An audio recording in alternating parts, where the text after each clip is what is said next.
Our next speaker is Dr. Mitch Glaser, and he was born in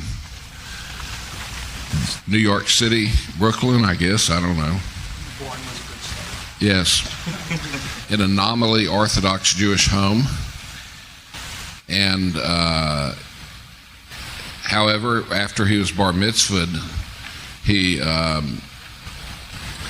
kind of abandoned that for the excitement and energy of the 60s. At least that's what he wrote. And like a good 60s guy, he dropped out of college in 1970. How many of y'all dropped out? I did. And then he moved to California, which makes sense. You know, you got to go to the left coast, you know. And he got involved in various Eastern religions and all that kind of stuff. And then in 1970, November of 1970, I guess that was an election year, he got saved after examining Messianic prophecies and various other things like that.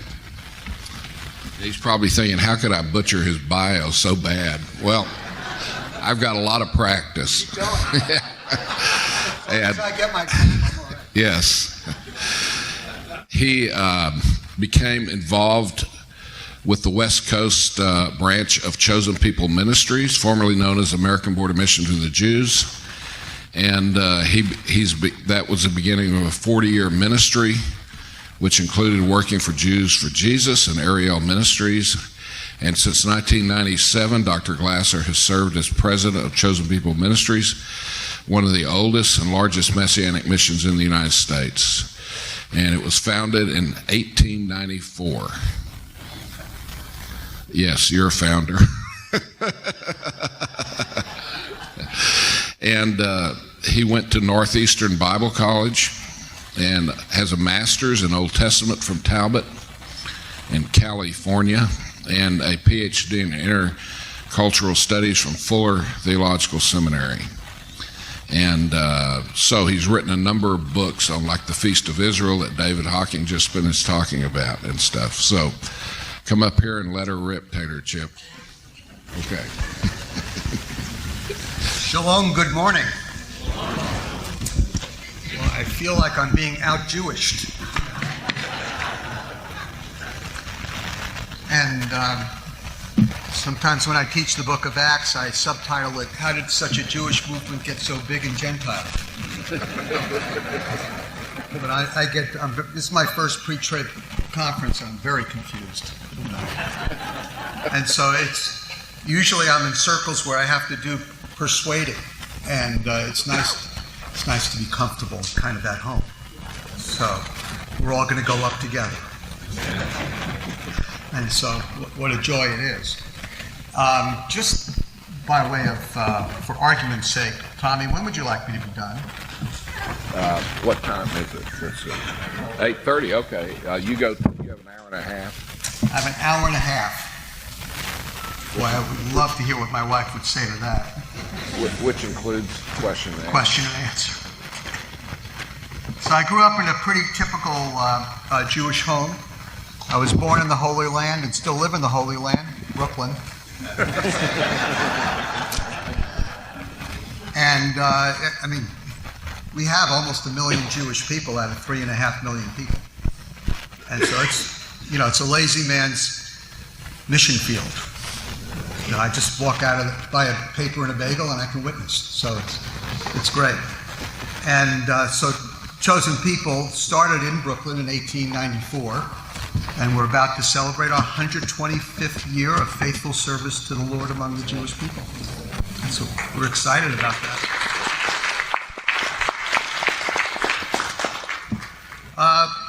If you know anything about Brooklyn geography, so I was born and lived with my grandparents the first 3 years of my life on Flatbush Avenue, near that area. Barbara Streisand, Woody Allen, you name it. They're all from there. people think Woody Allen's from Brighton Beach. That was just the movie. And I grew up in a home, so I was born in 1952, and I don't mind giving my age around here.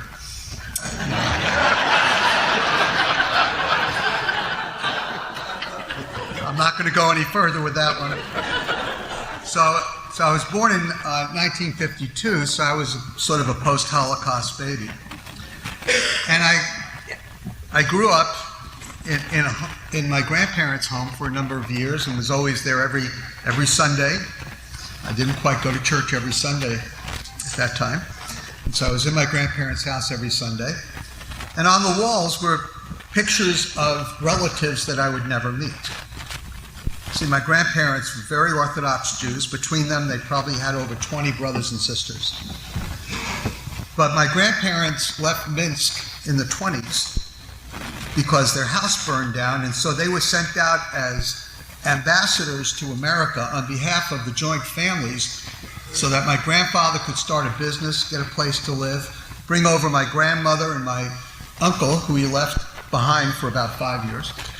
And then one by one, the relatives would all come over and move to America, along with the over 2 million Jewish people that came to the United States in that 40 or 50 year period prior to World War I, and a little after World War I. So my grandparents, my grandfather came. Actually, their house had burned down in Minsk. And so they were the ones who were free to go. And then he actually, it's going to shock you, but he began a clothing store in Brooklyn. Later on, retired to Florida. I mean, but I just don't want to stereotype. And so they invited all the relatives to come and visit.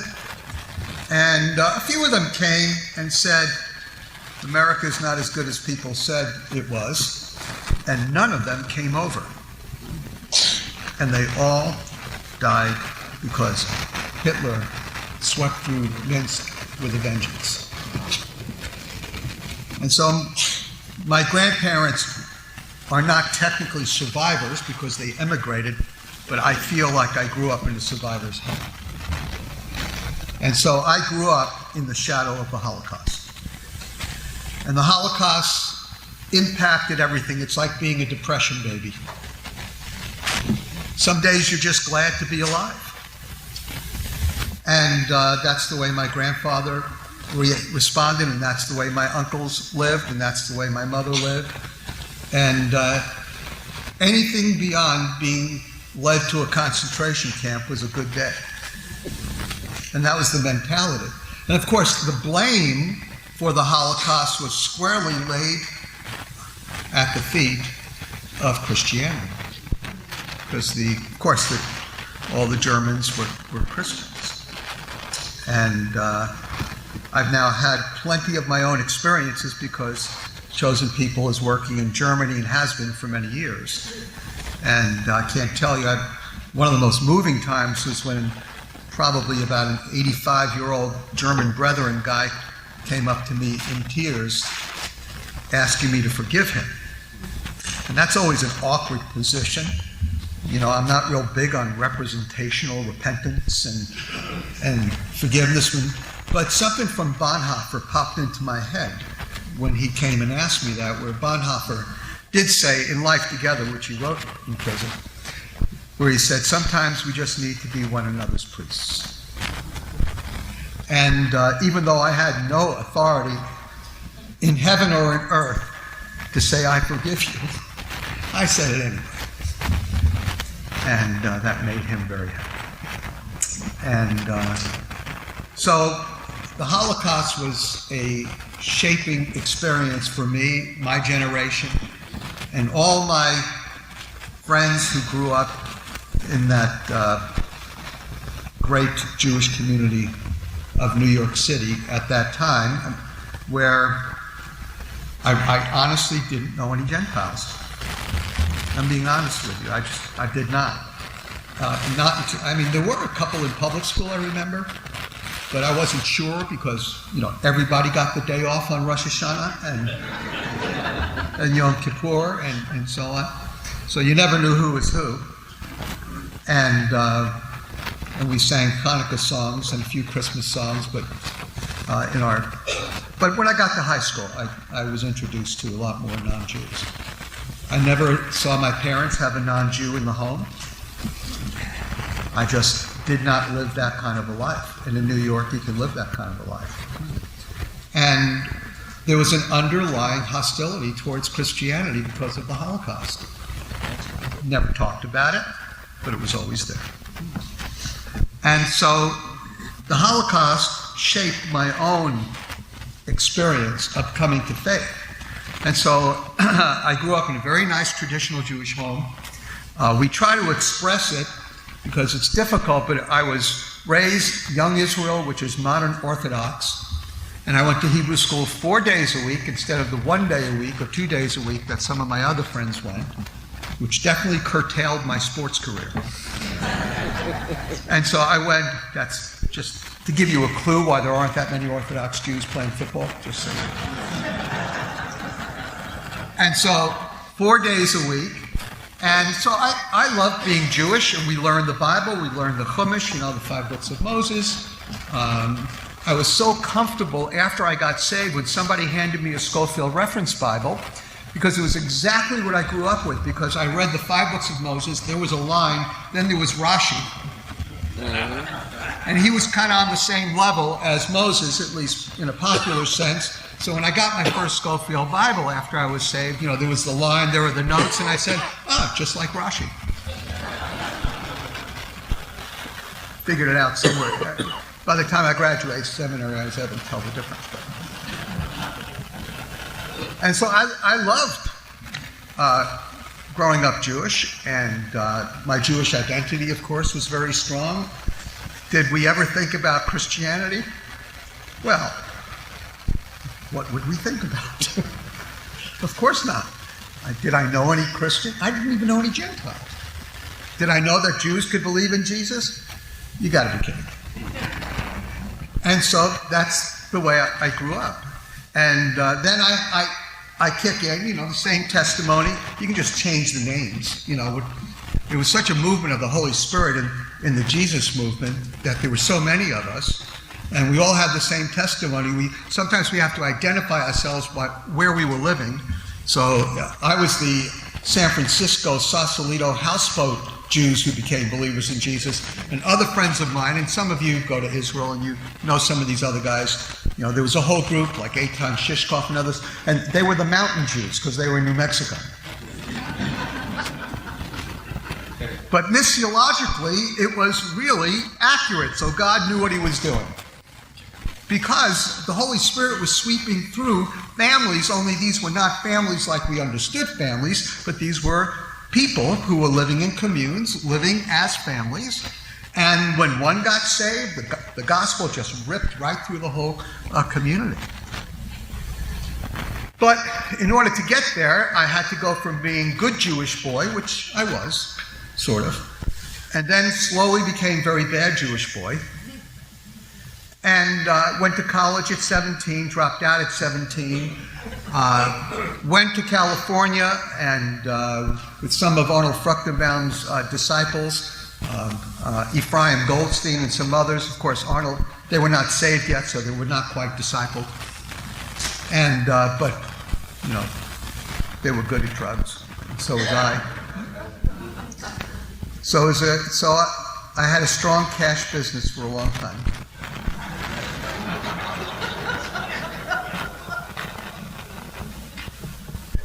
And then I came to faith, and what's really unusual is I came to the Lord not directly through a Gentile Christian, which is probably, 90% of the Jewish believers in the United States, but I came to faith through my two best friends who were both Jewish, but they came to faith through a Christian commune of Gentile Christians in Coos Bay, Oregon. And which, of course, the young woman found them by hitchhiking and getting picked up hitchhiking by a couple who were two-week-old Gentile Christian ex-bikers who were living at this commune. They witnessed to her. She got saved. My other friend got saved. I got saved. Then our other friends got saved. His brother got saved. But the amazing thing about it is not just that we came to know the Lord. The amazing thing is that we were all kind of raised the same way, to feel the same way about Christianity. So how in the world could we talk about Jewish people coming to know Jesus as their Savior when if there was any group of Jewish people that understood the meaning of being persecuted just because they were Jewish, it would have been those Jewish believers living in Eastern Europe, particularly, and in Western Europe to some degree, at the time of the Holocaust. For me, it was a shadow. For them, it was a reality. How can God break through to a Jewish person that is so anti-Christian because of the Holocaust? I say this so that you can appreciate the miracle of what God did during those days. I was easy compared to some of these people, believe me. Dan Cohn-Sherbach, who's a Reform rabbi, who's a professor, retired now, in England, professor of Jewish studies, said this in his book on Messianic Judaism. He said, following the Holocaust, missions to the Jewish people ceased to function in those cities where the Jewish population had been largely eliminated. That does make sense. In Warsaw, for example, only a few hundred Jews survived the war.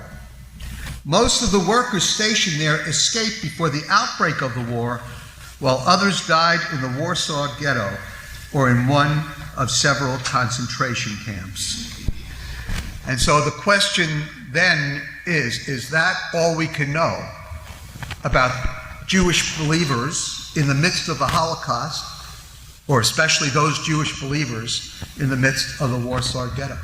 Is it true that there's nothing that we can know? So I've been plowing away at this question now for about 30 years because I'm fascinated by it.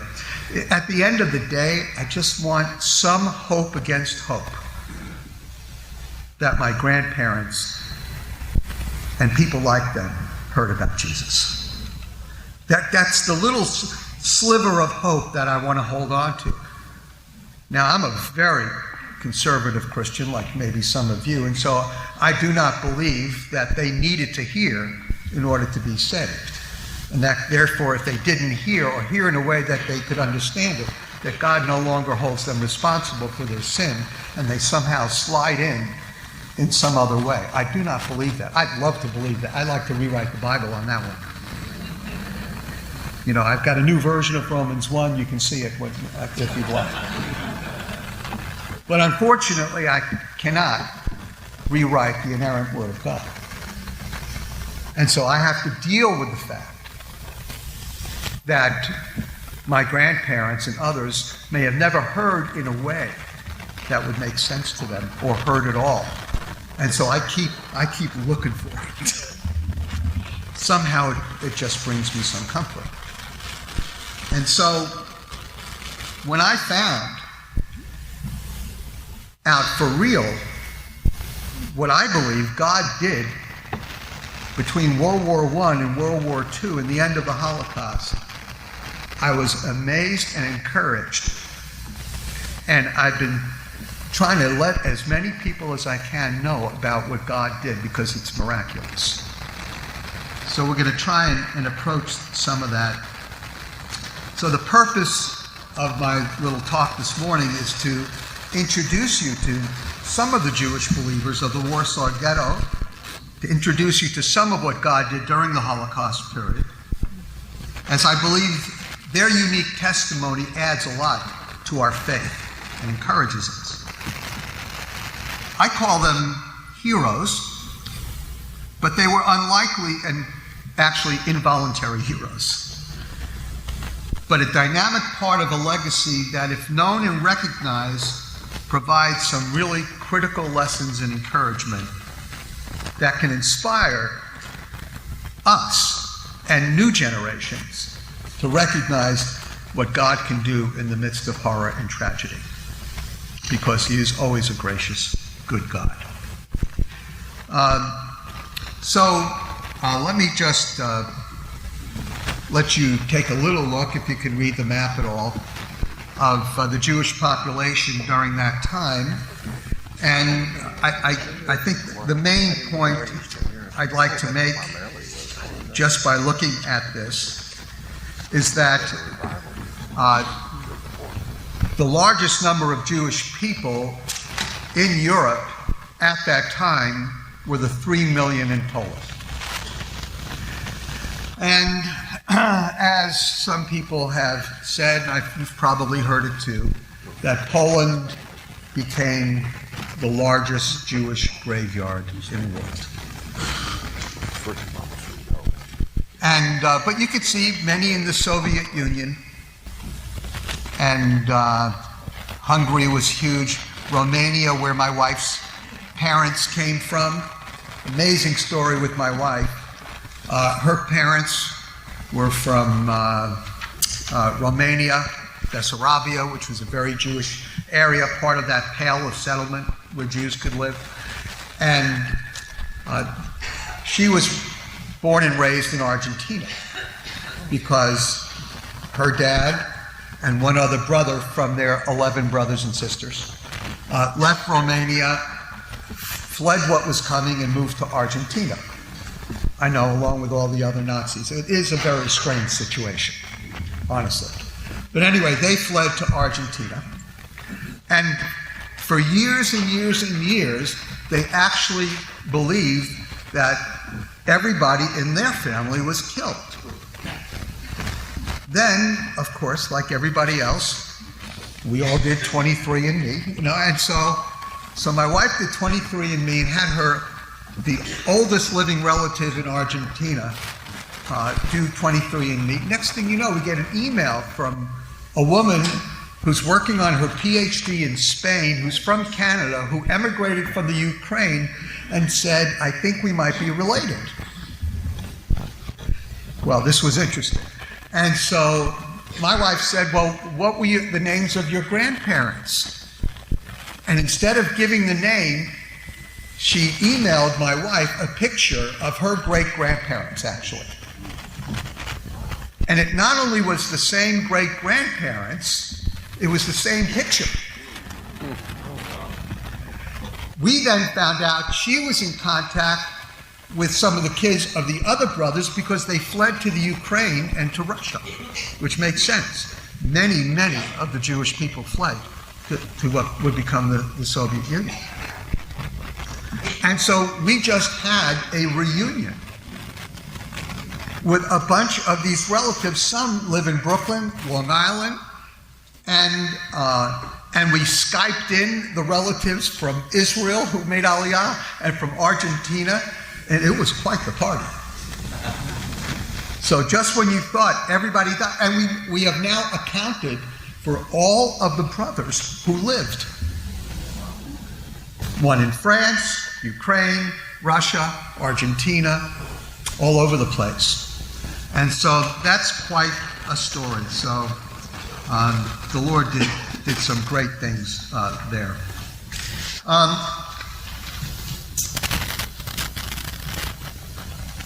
In learning more about the Warsaw Ghetto, I just didn't know what was out there, what was available. I did my PhD dissertation many years ago on Jewish missions in Europe in the post-Holocaust, pre-Holocaust period into a little bit, first 50 years of the 20th century. And so I knew a little bit about what was going on, but then somebody recommended to me Christians in the Warsaw Ghetto by Peter Dembowski, a Polish Gentile Catholic who taught at the University of Chicago in the history department. And what do you know? He wrote a whole book on Christians in the Warsaw Ghetto. And it's an awesome book. And so I pulled out a lot of material from Dembowski's book. One of the problems I had methodologically was I focused on Protestants, I used the word evangelical, not quite sure what that would be in Poland at that time, but I focused on evangelicals, on Protestants. And when you do a PhD, you wear blinders, so if somebody was Catholic or I wasn't discounting them as a Christian necessarily. I just was discounting them for my research, And I learned from Dembowski that probably one of the best ways to look at Christians in the Warsaw Ghetto, both Jewish mostly and non-Jewish, is if you don't use the Catholic sources, you're really at a loss, because more of the Catholics survived. The priests survived, the rabbis didn't. And so unless you look at it through partial Catholic lens, you won't find anything out. But then there was even more, because some of you have heard of Emanuel Ringelblum, and Ringelblum was the Jewish historian of the Warsaw Ghetto, and he was the one. And if you go to Warsaw, you can go to the Ringelblum Museum, which is a wonderful place to go. And you can go, and Ringelblum formed this little group called Oneg Shabbat with a bunch of historians. He had his PhD in history. He worked for YIVO, the Jewish Historical Society, before he was taken into the ghetto. A very young man. But they were scrawling notes. They hid them in metal milk cans and buried them so they could be found after the war. And we know that there were 3 of them, but so far we've only found 2 of them. And people have put these together into journals so you can read almost a day-by-day chronology of what was happening in the Warsaw Ghetto. And Ringelblum talked about the Jewish Christians all the time. So what you're going to find out is that the Jewish believers in the Warsaw Ghetto, number 1, were well known, and number 2, they were hated by everybody. Because Ringelblum was a far out there, socialist, and so he had no spiritual side. So the only reason for conversion was to get material advantage, both in the concentration camps and outside. So he had no tolerance for the Jewish believers. He thought they were all apostates and sellouts. And then you had the more Orthodox Jewish groups. They also didn't have a deep love for the Messianic Jews, for the Jewish believers.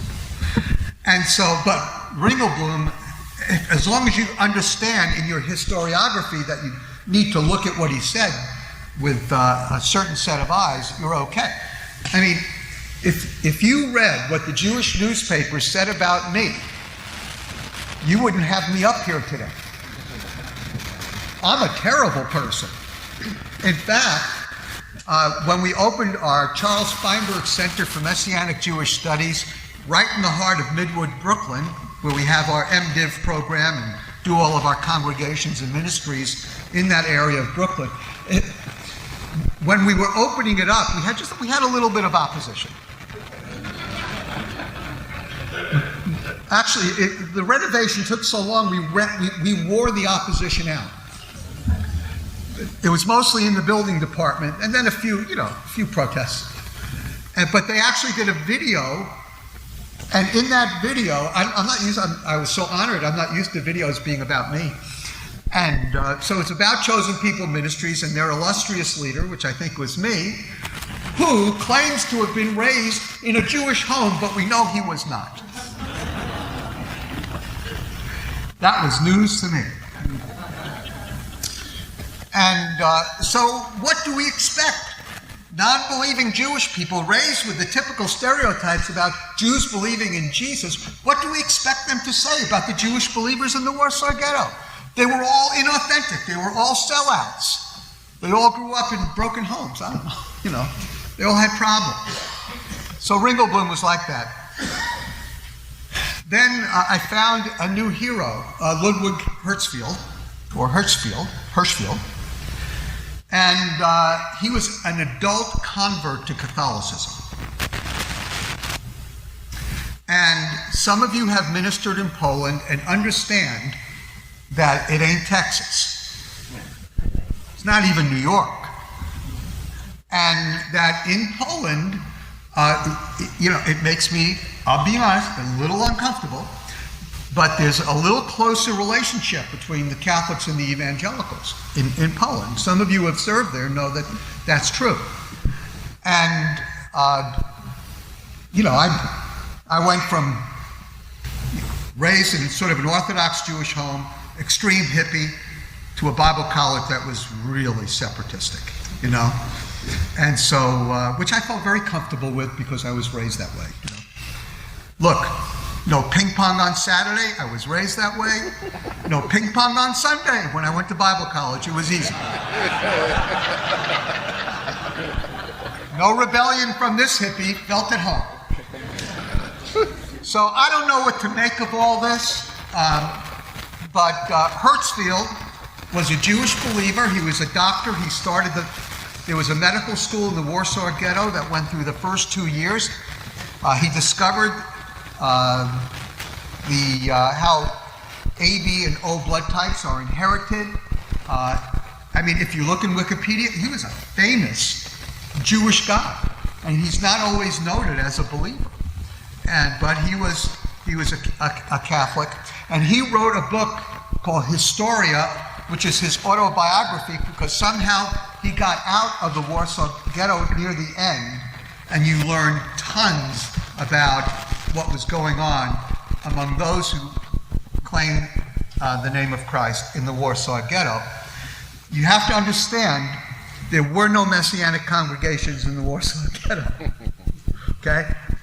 And there really were not any synagogues. And there were 2 churches that were perched on the ghetto. So where do you think the Jewish believers all went?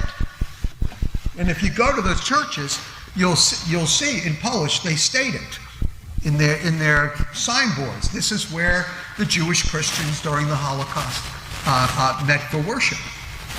Can I explain all of that? No, get somebody smarter next time to speak. I can't explain it. But that's what it is. I'm a historian. I just take note of what happened. A dear, precious individual from whom we also learn a lot, and I learned a lot personally. We all know, maybe some of you know Holocaust survivors who were Jewish believers, who survived the Holocaust, and maybe survived the Warsaw Ghetto. But I had the rare privilege, and some of you as well, of knowing Rockmule Friedland. He wrote a little booklet called Joy Cometh in the Morning, and that will give you joy, just reading it, because Rockmule survived the Warsaw Ghetto. And so I learned a lot in personal conversations from him. That was part of my start, saying, well, Rockmule, do you know anybody else around who is a believer who's survived the Warsaw Ghetto? He said, I don't know. And so we thought he was like the only one in the world, but there were more. Now let me kind of bring you up to date on the numbers of Jewish believers, at least that we think were around before the Warsaw Ghetto. So I'm quoting from a book by a missionary to the Jewish people, Delaroy. And actually, I lifted a quote from another book by Alfred E. Thompson, who wrote A Century of Jewish Missions. Anybody ever see that book? For those of you who love Jewish missions, he was a Christian Missionary Alliance missionary in Jerusalem who wrote this book in 1903, describing what God did among the Jewish people in the 19th century.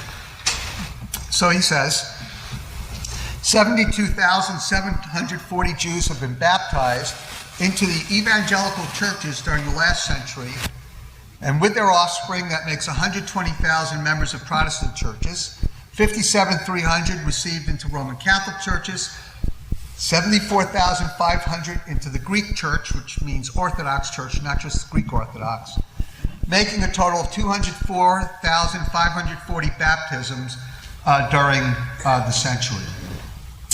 And so you might say, how in the world does he know all those specific numbers? Well, it's because in Europe, if you were Jewish and you converted to Christianity and you were baptized, you had to re-register as a Christian with the government. So baptismal archival research to determine how many had become Christians is possible.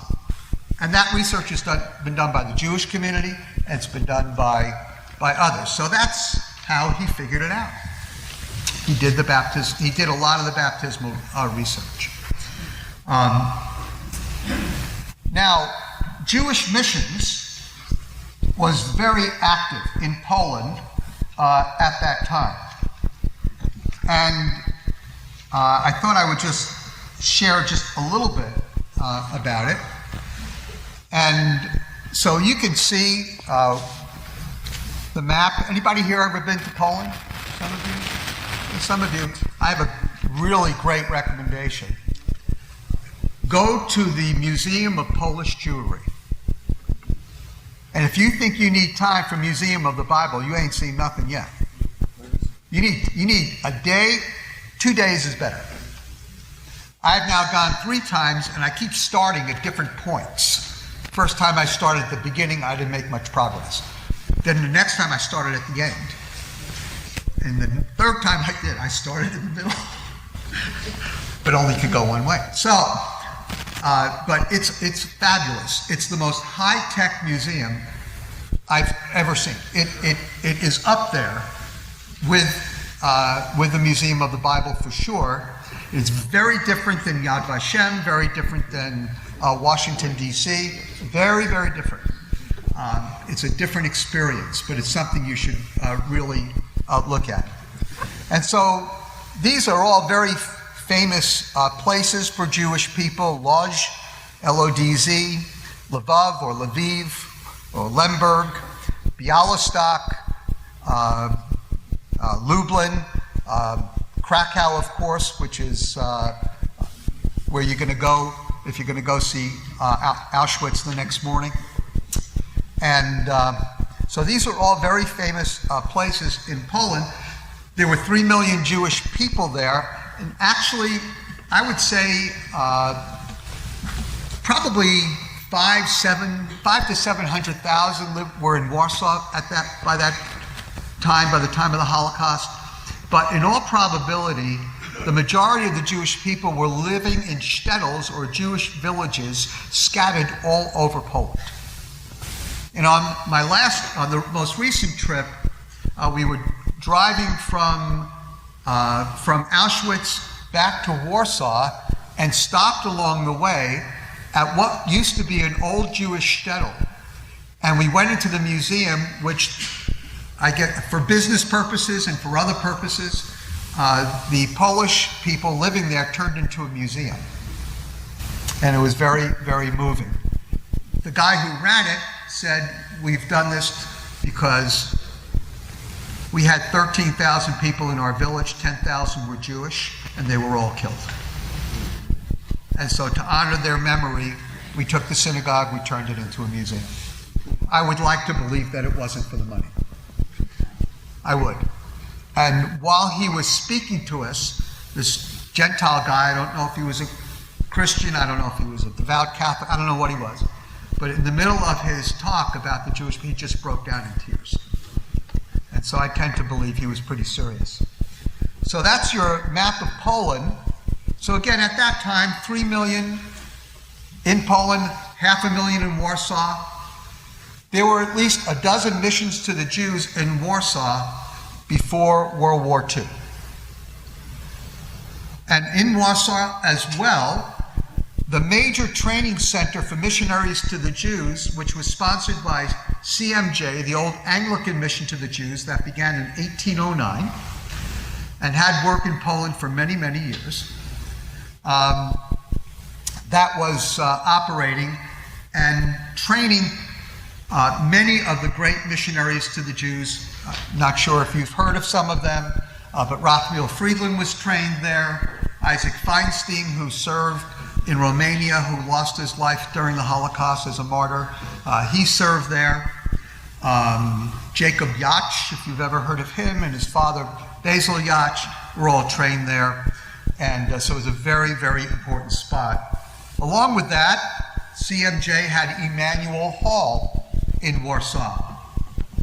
So when I think of Warsaw before World War II, I think of either Chicago or New York City. Just lots of Jewish mission activities. There was no loss of places to go to get saved. And the American Board of Missions to the Jews, us, we had a facility on the other side of the river from CMJ. CMJ's property was destroyed. I believe it's now a building. It's a building owned by Mazda now. And our building I couldn't find because Poland was pretty harshly bombed. The Mild-Maid Mission to the Jews, now Messianic Testimony, had a facility there. The European Bethel Mission. For some of you who go to Israel on a regular basis, you know John Pex and Judy in Eilat. They live in the shelter that is owned by what was the European Bethel Mission, still the European Bethel Mission. But they did a lot of work in Poland at that time. And Bet Chesda in Haifa is also owned by them. The Bethel Mission also had an evangelical society and a colony in Lodz, and actually I didn't even put it in there. Leon Rosenberg, a very famous missionary to the Jews in Poland, ran the only Messianic Jewish or Jewish Christian orphanage in Poland at that time, probably in Europe. The Danish Mission to the Jews had ministry in Lvov. The British Society for the Propagation of the Gospel among the Jews, it's easier to say the British Jew Society. They had a very powerful ministry all over Poland. Many of you know who Victor Buxbazen is, who is not quite the founder, but almost the founder of Friends of Israel. And Buxbazen was working with the British Jew Society in Krakow. And if you've been to Krakow, they've redeveloped that beautiful old Jewish section, and you can go there and eat Jewish food from the 1930s, whatever that is. It's usually goose, if you must know. Allegedly, that's what Jewish people eat. And then you can hear klezmer music, good old-fashioned everything in an E minor music, that you can dance to. And so they have klezmer dinner shows with Jewish food. And there's a couple of synagogues and a museum. All this really lovely little old gentrified area of Krakow. And that's where Victor Buxbazen used to serve before he escaped to London and then made his way over to the United States. And so now the question is, how fruitful were these ministries? Because if we want to know what happened in the Warsaw Ghetto, we needed to know what we came in with, right? So how many Jewish believers were there? So Leon Levison was the first president of the International Hebrew Christian Alliance, an organization that began in 1925, although local alliances were going before that. Leon Levison was a Scottish Jewish believer who was known as, probably he was the greatest Messianic Jewish statesman of his day. And so Levinson says there were 97,000 Jews in Hungary, 17,000 in Vienna, 35,000 in Poland is an important number to me. I love this. In Bolshevik Russia, 60,000 became Christians. And then he says, we found Jews turning to Christ in Germany, Sweden, and Denmark. Not a few have done likewise in Britain. In America, he said about 20,000. Now, you might say, well, how in the world did Levison know that? Did he do a survey? And I would say, honestly, it's pretty anecdotal. But the 97,000 Hungarian ones has a lot more research to it. It was such a significant movement that the Jewish community has paid careful attention to it. And in a book called Apostasy in the Modern World, isn't that a lovely name for a book about Jewish believers? So in Apostasy in the Modern World, which came out about 15, 20 years ago, the great Jewish historian Jonathan Sarna, who's still alive and teaching today, and Todd Endelman, also just recently retired as the head of the Jewish History Department at the University of Michigan. Both Sarna and Endelman did quite a bit of research, and according to them, in looking at the baptismal records, particularly of the Hungarian Reformed Church, that there were about 97,000. What's interesting is I know the testimony of the leader of the Hebrew Christian Alliance in Vienna at that time, and I met his daughter in New York City. And she confirmed everything I read about his testimony.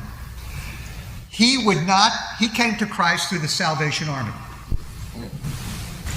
And he was going to get, and then, of course, they weren't baptizing too easily. And so he went over to the Reformed Church, and he wanted to get baptized. He was thinking about getting baptized, but realized he'd have to change his registration. And so he refused baptism as part of his testimony to stand for Christ in Hungary. Now, try and wrap your mind around that one. And later in life, he secretly got baptized. But he made a public issue of not getting baptized because he rejected the idea that he was no longer a Jew, which is what re-registering as a Christian would mean. He says, I'm still a Jew. I was born a Jew. I'll die a Jew.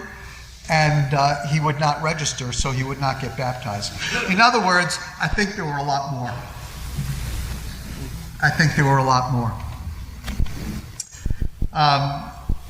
So maybe if you put it all together, because I know there were a lot in Germany. I know them. And I know that there were quite a few in France. And so my guess is maybe 200,000 to 300,000. John Conning, a Presbyterian minister who wrote in the International Review of Mission, which was like the Evangelical Missions Quarterly of its day, so it was the missions magazine.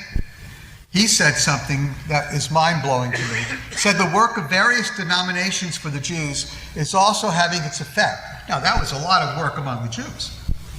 More than 100,000 Jews, listen to this one, in Eastern Europe since the war between 1918 and he was writing in 1930, have entered the Christian church. Now, brothers and sisters, he's a Presbyterian. They like numbers. He liked numbers. He said, and look at the honesty of his statement. He says, while political influences in these lands have doubtless played an important part in the conversions reported, so maybe not everybody did it for the most sincere reasons, due recognition must also be given to the preparatory work of Christian teachers, because there were Christians, a lot of the missions had Christian day schools. Preparatory work of Christian teachers and evangelists whose self-denying service opened a way for the public acknowledgement of a change of faith. So if there were 100,000 between 1918 and 1930, which is borne out by all the rest of my research, I would say, sure, write off 10% for inauthentic reasons, if you'd like. But there was no doubt a movement of Jews to Jesus in between the wars. It's almost as if God knew what was going to happen.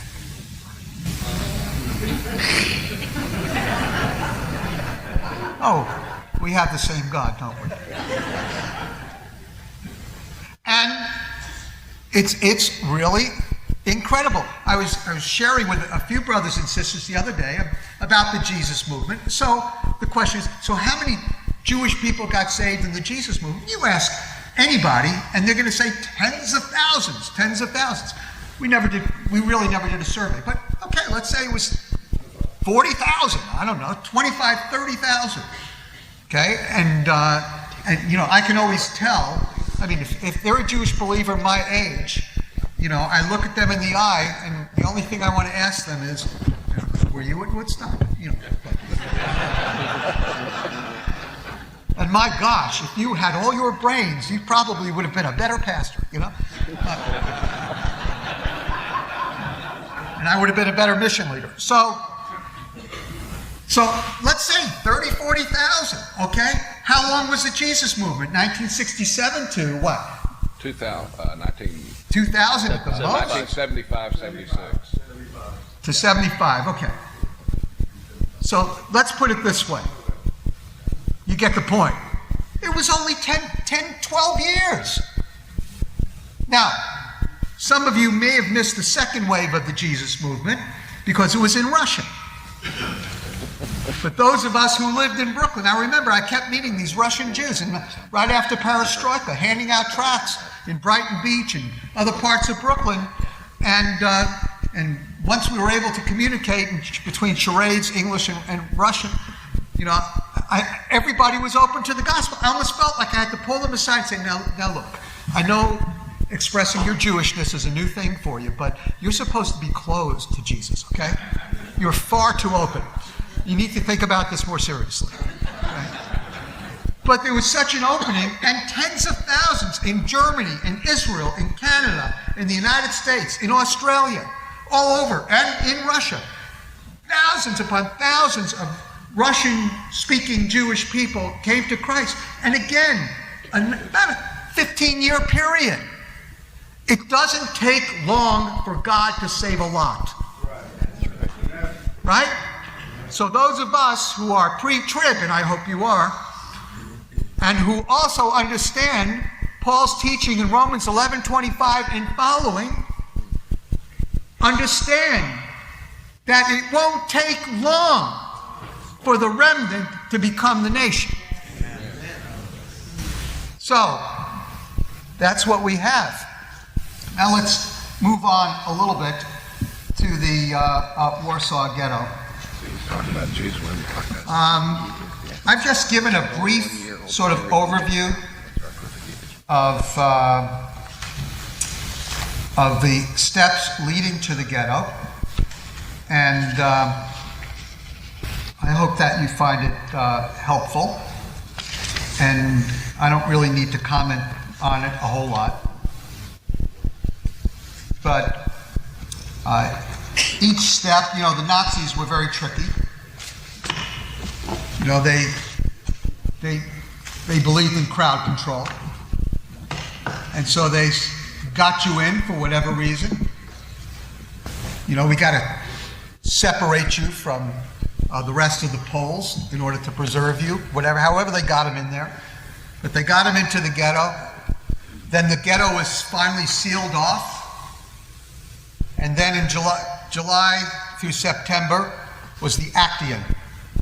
And during the Action, 300,000 Polish Jews were rounded up. They went to this one area in Poland where you can go, which is a German word I will not try and pronounce, but is where the train left. And in a very short time, very, very short time, look how short, 300,000 Jews were sent to Treblinka where they died. And then things kind of stopped, and a bunch of teenage Jewish protesters led by Moshe Analevich. And if you want to read more about that, you could read Leon Uris's book, Mila 18, which was their address. And you can actually see some of the places where they were found hiding down underneath the ground. If you go right near that museum of Polish Jewry, it's right there. But they declared war on the Nazis, and it was not a long war, and they were all killed, and the ghetto was burnt to the ground. You can see how small the ghetto was. It was just very, very small area, and at the height there may have been 500,000 Polish Jews in there, and if disease didn't kill you, if hunger didn't kill you, then eventually Treblinka would kill you. I have walked these streets of the ghetto, and you can't see it, but down below there is Grabowski Square. You could still get a kosher meal there. And it's just a very moving experience, but it just gives you an idea of how small the ghetto was. And of course, you've seen many different scenes of the Warsaw Ghetto. And if you look over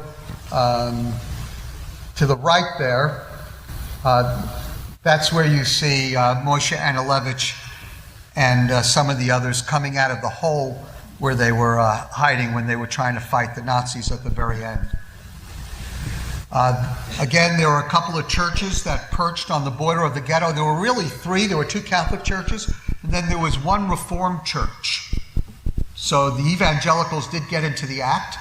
So this one Reformed church also perched on the ghetto. It had a hospital, and so they sealed off the church but didn't seal off the hospital. They heavily guarded it in case they needed to bring Nazis into the hospital who needed help. But the Catholic churches, you could go in and out of these churches in the ghetto, so they were open. And I went and visited the Reformed church, and it was amazing. We just dropped in on them, and they actually have a resident historian.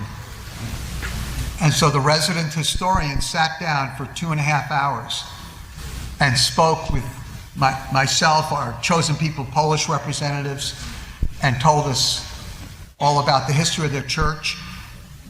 They were the church that helped sponsor a number of the Jewish missions in Poland. Because it was such a Catholic country, of course, you needed a sponsor, especially if you were coming in from outside. And so they actually had a long history with Jewish missions, the Reformed Church. But there was no activity during the ghetto. And that's All Saints Church in Grabowski Square. And you can certainly go there and visit there if you ever want. Now, there were two major groups of Christians in the Warsaw Ghetto. Actually, two major, one minor. So the two major groups were Catholics and Protestants, and there were Jewish believers who were part of both. Then there were also the Jewish missions affiliated people. I mean, if all those Jewish people got saved, and a lot of them got saved through the Jewish missions, and they ended up in the ghetto, they were worshiping, understand, in Yiddish, so that they didn't really do well in the Reformed churches. So all of the Jewish missions had Messianic congregations because they were linguistically divided, not just culturally divided. They did celebrate the Jewish holidays, they blew shofars and everything else. And so when these folks ended up in the ghetto, what did they do? Where did they go? Again, it was only, if you wanted to go to a church building, you only had two choices. And they were two Catholic churches. And so if you divide them, though, there were Catholics and Protestants and those who were affiliated with the Jewish missions.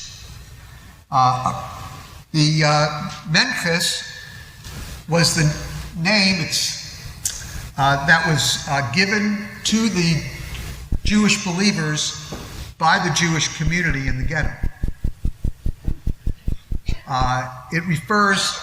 The word refers to a price, and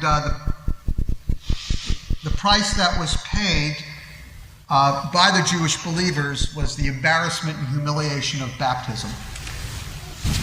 And so, according to the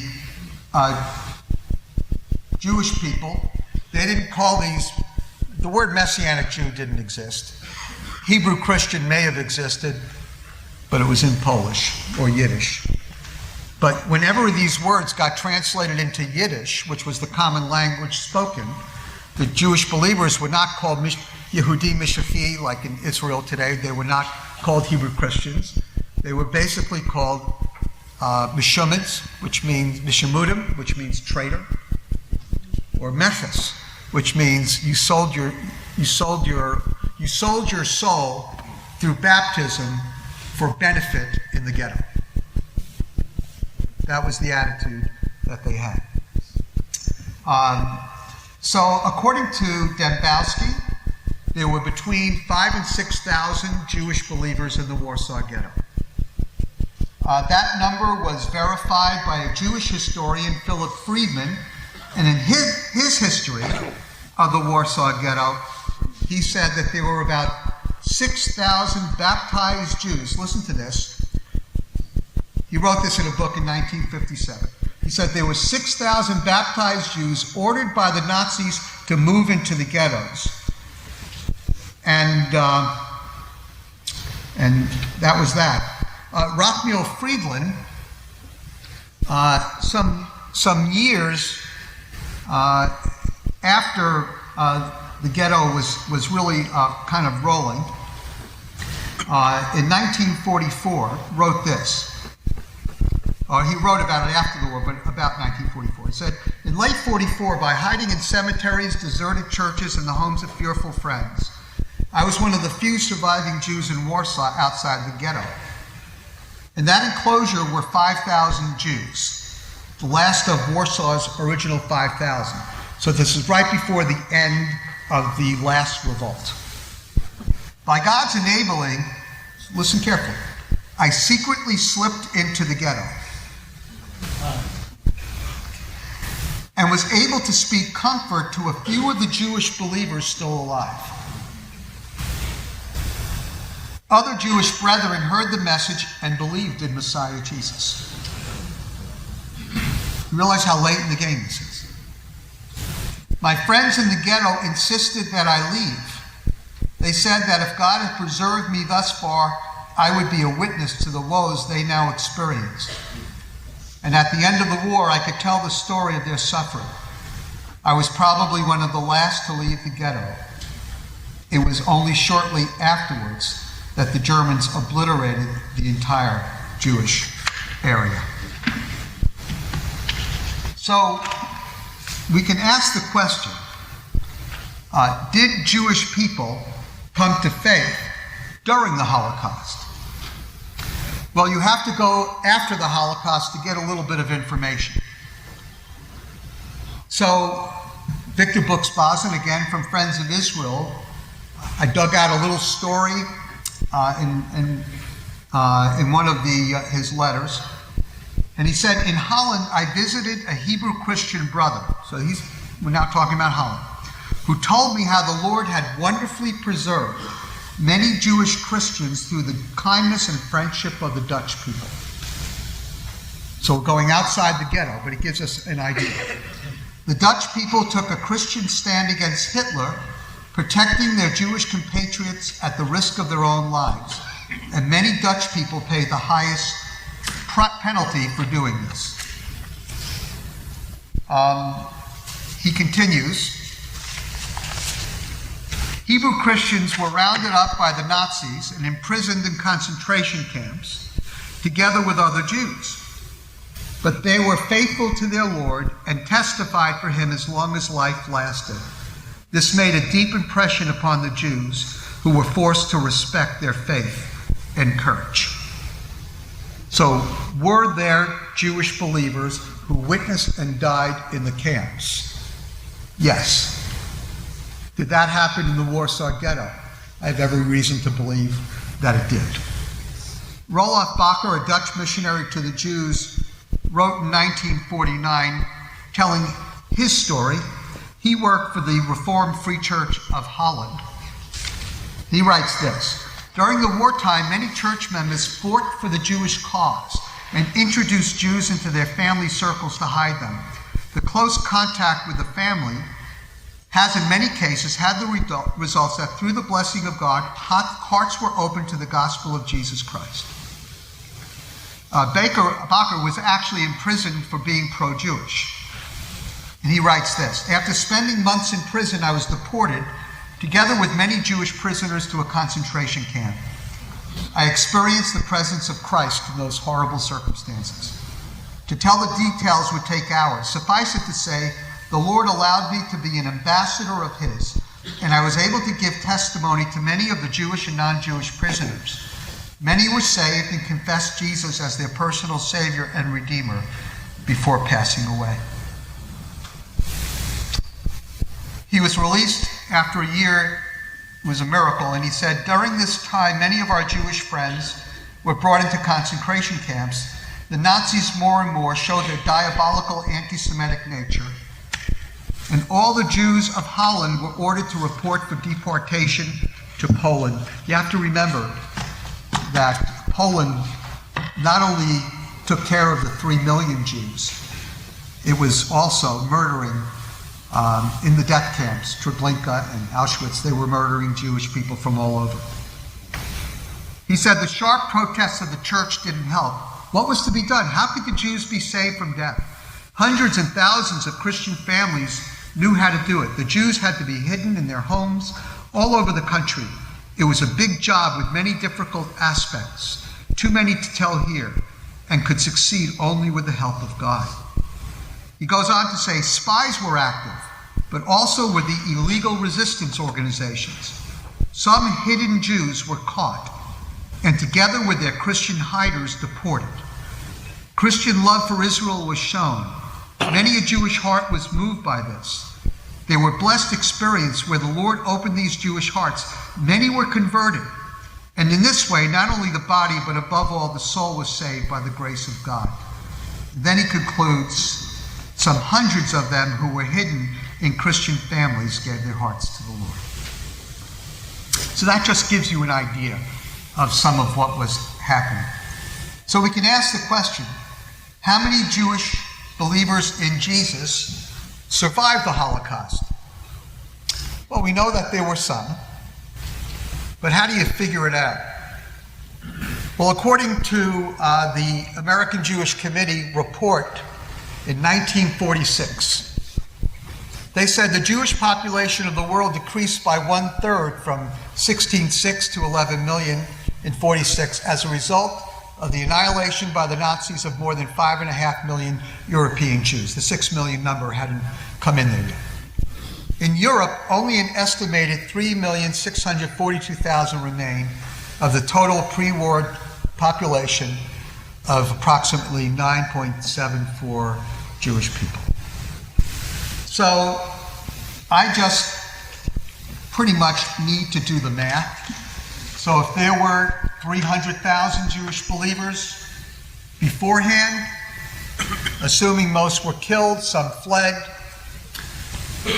if 1/3 of the Jewish population were killed, then maybe 1/3 of the Jewish believers were killed. Could have been more. So, minimum, in my opinion, 100,000 Jewish believers died through the efforts of the Nazis. In concentration camps, in the ghettos, you name it. Where did the rest of them go? I think many of them actually fled to Russia and then got lost in the Soviet Union. I guess we have a lot to discover when we get to heaven. A couple lessons that I've learned as a Jewish believer from all of this. As Jewish believers in Yeshua, we will often be viewed negatively by the Jewish community, even if we're suffering alongside our Jewish people. I just had a phone call with the 30-year-old son of one who's a Jewish believer, and he's the son of one of the 11 Jewish people who were shot dead mercilessly in a Pittsburgh synagogue last month. And he told me his testimony and how he had witnessed to his dad, who was killed. And Jews will suffer along with the Jewish community. A lot of you know about, well, anyway, you get the point. Secondly, due to the negative history between Jews and Christians, our motivation for believing Yeshua will always be a matter of suspicion on the part of the Jewish community. So very few Jewish people, at least in Brooklyn, will look at me and believe that I became a follower of Jesus for sincere reasons. Either I was moderately psychologically disturbed, which could be true,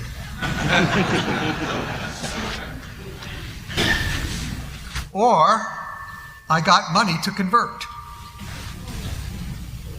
Now, I don't think that's true. But the Jewish community suspects ignoble motives on the parts of Jews who believe in Jesus. Third, the notion that historically some of the greatest anti-Semites were Jews who converted to Christianity is part of the stigma we live with because of our faith in Yeshua. In actuality, the police captain in the Warsaw Ghetto was a Jewish Catholic who everybody believed was working for the Nazis. He would have had other reasons for why he did what he did. But that stigma was in the Warsaw Ghetto, and it is today.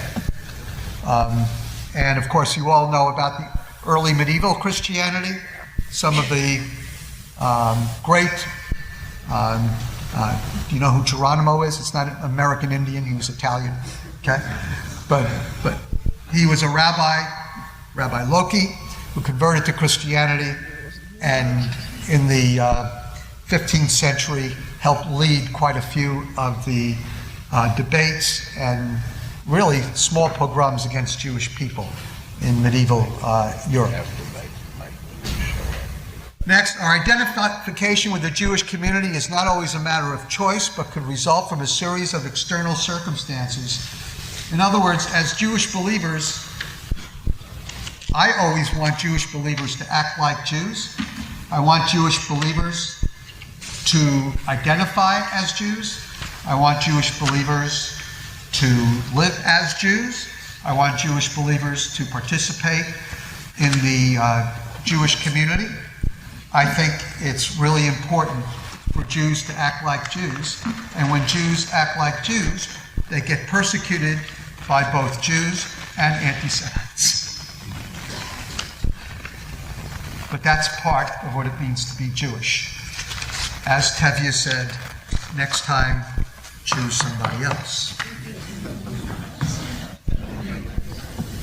Finally, be encouraged. The words of Romans 11:1-5 are true, as the Lord will preserve a remnant of Jewish followers of Yeshua in every age, and even under unusual and horrific circumstances, because we have a God who's faithful to his covenants and promises to Israel.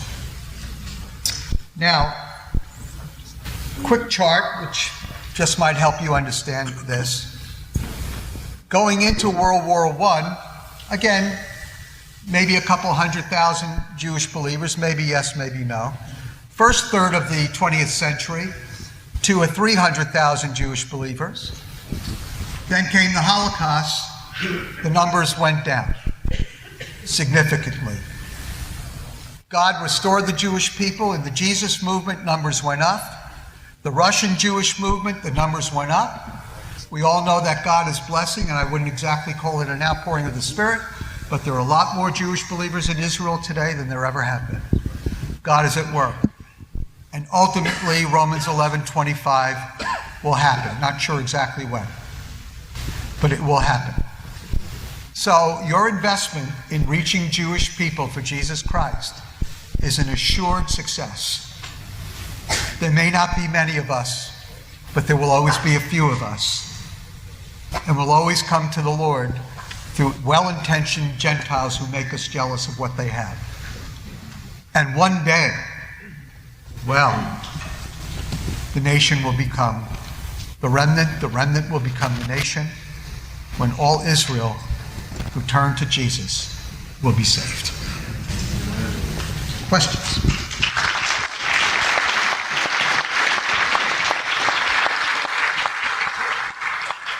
Okay, if you go to the microphones for your questions, thank you very much. for that presentation.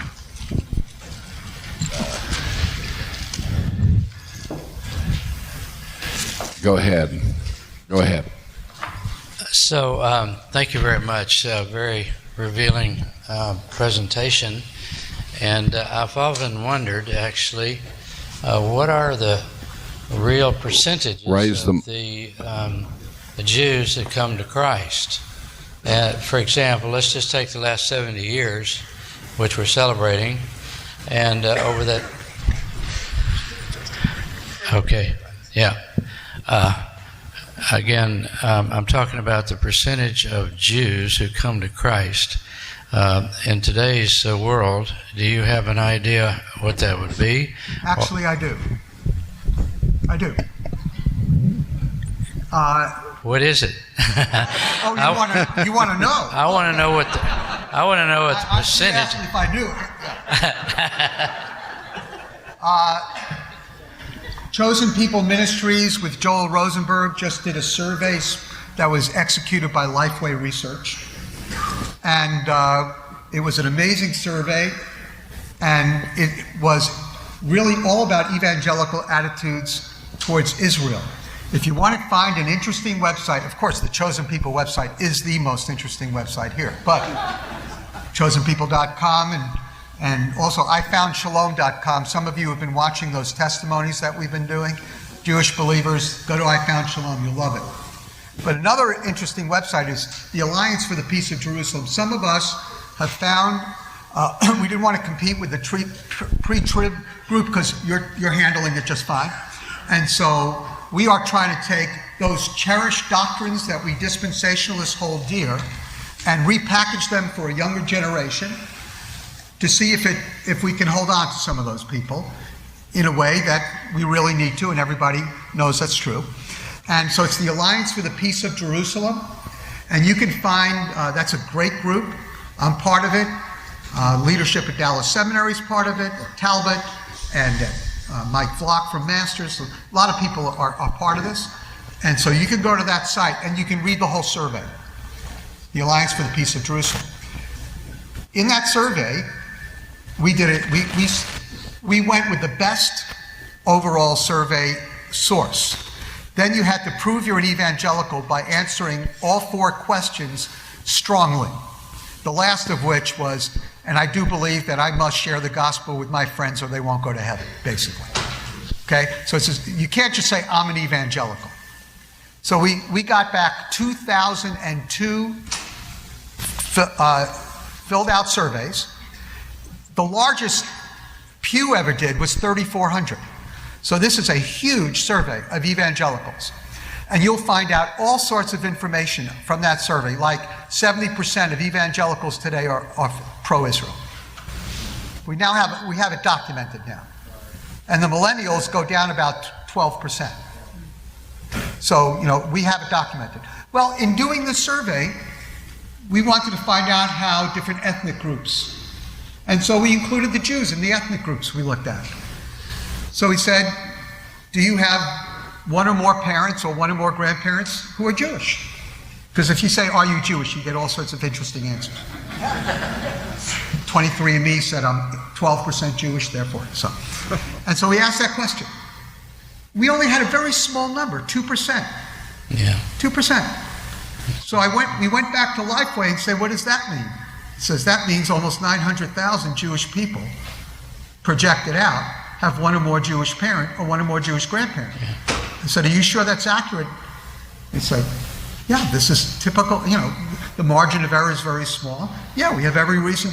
The Jews aren't the overwhelming number in the world to begin with. So, we do believe that that's an accurate number. Now, if that's true, then you have to figure out how many, this is of the U.S., how many Jews are there in the U.S.? Some people will say 5.4, 5.5 million adults. That's not a great number because the Pew survey in 2013, which is that's the survey everybody's using right now. That Pew survey of 2013 said along with the 5.4 million, or 5.3, there are 2.5 million people who say that they're Jewish, but we're not going to include them in the survey, and they're going to get their own chapter chapter 7, because they say that they have a different religion than Judaism. Now, there are Boo Jews there, and there are Who Jews there, okay? But 1.6 million of those people say that they are Christians. Christians. So, now, are they really Christians? I don't know. Our survey knows they're evangelicals. I don't know what they are. But I know my daughters are part of that group, as am I. And so are most of my friends. So I'm going to say that of that 1.6 million who are Christians, I think probably a lot of them are real Christians because of the number we came up with on the evangelical survey. Therefore, I'm going to use the 7.8 million number, not the 5.3 million number, because I don't want to excise myself from the Jewish community. That would be demographic suicide. I don't want to do that. Okay? So, almost 900,000, 7.8 million, your answer is 11%. 11%. I don't know what kind of Jews they are, but I know they're good evangelicals. So I don't know if they celebrate the Sabbath or Passover or they wear a yarmulke or they like Israel. I don't know what they are. But they have one or more Jewish parent and one or more Jewish grandparent, so they're good enough for Hitler, and so they have Jewish ethnicity. It is the most astounding number, I think, of our modern day. It's phenomenal. And where are they mostly? Well, that we know the answer to already. They're in churches. Take good care of your Jewish believers. Okay, next one. I hope that helped. Yeah, thank you. Thank you. I was waiting for somebody to ask. Dr. Glaser, Thank you. is this on? Dr. Glaser, I appreciate very much what you're saying this morning. We're proud members, we're supporters of Vladimir and Ina Pickman. Great. And we're so appreciative of the work that they do, and glad that they come occasionally to DTS. There's a fellow, Robert Morris, who's written a book called The Blessed Life. He was a speaker at our church, First Baptist Dallas, and it's a wonderful book on trusting the Lord and giving. He recently had a new edition come out, and the sole reason for the new edition was the last part of the book, which was an emphasis on Paul's commendation to the Jew first. And in there he suggests that each Christian should, the first check that they write, be to a Jewish ministry. And so I'd like to encourage all of you to do that, and then the regular giving that you give to the Lord. Thank you. I usually say, is there a question? But that was the most incredible comment. I'm going to stop right there and say thank you. All right. About 25 years ago, somebody gave me a cassette with Zava Glaser on what does your rabbi really believe, and it was so astounding. I was really amazed at what is actually being taught in synagogues today. Could you explain a little bit of that? I never usually speak for my wife. Oh, okay. But, first of all, if it was a cassette, it's a while ago. Yeah. So I really don't remember, but was it pertaining to Messianic prophecy? Because It was mainly what your rabbi is actually teaching its people, not about Christianity, but what they actually believe, mostly probably coming from the Talmud. And I was amazed at what they actually do believe back then. I understand a lot more now, but anyway, that I just wanted to comment on that. She did a great job. Thank you. I got it. They call it the sea of the Talmud, so it would take a long time. So, And then, but I would say that there is a fallacy that Jewish people are biblical. Now, some Jewish people know a lot about the Bible, and a lot of Orthodox Jews really do. They don't know that much about the prophets sometimes, so they like it when I witness to them because it's the only time they get to talk about the prophets. I've been told that many times. But the Talmud is It's not necessarily on the same level as the written Bible. It's called the Torah Baal Peh, the oral Torah. It's not necessarily on the same level theologically, but practically it is to some degree. And so Jewish people probably really have a hard time seeing the Bible outside of a Talmudic lens. And that's one of the challenges in sharing faith with religious Jewish people. You can pray for us. We're having our second conference at our Chosen People Feinberg Center in January called On the Derech. Do you all know what the word derech means? Hodos, so it's on the path. Well, when ultra-Orthodox Jews or Haredim, you know that word? When Hasidic and old-style Orthodox Jews, when they leave the community, they go off the derech. And so we're doing a play on words. We want them to go, we want all, even on the derech, religious Jews to be on the derech.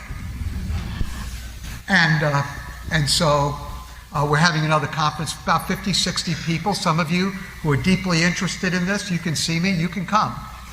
It'll be in Brooklyn. It's about 3 or 4 days in late January. Weather's beautiful there at that time, you know. Don't even need a coat.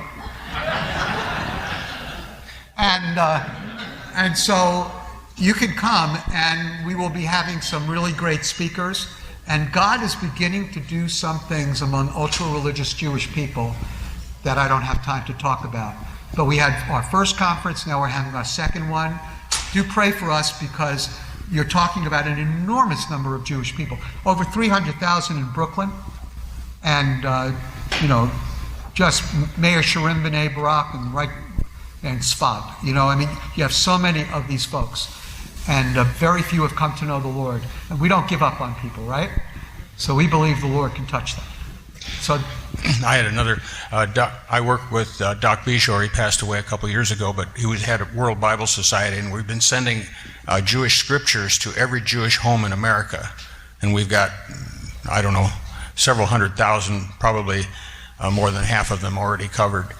And do you think that's effective? Because after you guys all get raptured, at least these things will still be there to give a testimony to the Jews.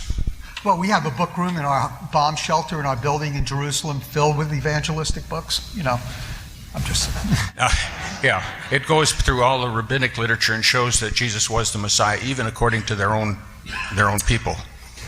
Look, if you're asking me, is it helpful to get people to read the Bible? Yeah. Yeah, in fact, this summer we're going to have a pretty big campaign in New York City where we're going to go back to an old tried and true tested method. We're going to see how many New Testaments we can give out this summer. So yes, I believe that getting the Word of God into people's hands is great. Let them read it for themselves and come to whatever conclusion they can. And one more thing, how effective do you think, like Michael L. Brown has 5 books out debating anti-missionaries? Yeah, how does that work? Can I answer that privately afterwards? Because Sure. we have others who have questions. Okay. And that's a 5-volume question. So, yes. I wanted to thank you for taking the time for your testimony. You may and other Jews may realize how important that is to those of us who are Gentiles. It's not very exciting for a farm boy from the Middle West to go to church and believe in the Lord Jesus Christ. It's wonderful, but it doesn't have the impact of a member of God's chosen people to come to Christ. And particularly for me in America, because I would love to believe that the United States is being blessed because we are at least not persecuting Jews to the extent that they are in other nations. And therefore, America will be blessed because we are giving the gospel and harboring and being a location for Jews. And so to hear your testimony is just extraordinary. At least for me, and I think for others as well. And others need to hear that testimony. And I would just say that today, I'm hoping that the Lord will continue to bless America, keep America around long enough, and that He will drain the swamp, because it's obvious that President Trump can't drain the swamp. It's just too great. Oh boy, do I get to do a political response now? No, you don't. But I'm a New Yorker. I know all about Trump. So that was my intro. But as I read these stories about the Holocaust and families, Jewish families that were in Germany or in Poland or in Hungary or France, there's always a few who seem to understand the pending storm, and they will decide to leave. But there were millions, as you know, who did not, who said, no, I'm going to stay. Let me respond. Thanks. Again, the Nazis were very tricky, and they lulled people into it. Before you know it, you're in a ghetto, you know. And so they were tricky at the way they did things. Just a couple thoughts. From my experience, the impact of Pittsburgh was unlike the impact of anything else that's happened recently. We held a memorial service in Brooklyn for the 11 who died, and it was very moving, and I knew that people needed to grieve. It was amazing how many Christians and how many Jewish believers had nowhere to grieve. And people came out and we all grieved together. It was really moving and a beautiful experience. And we put a lot of stuff out online too and got a lot of response.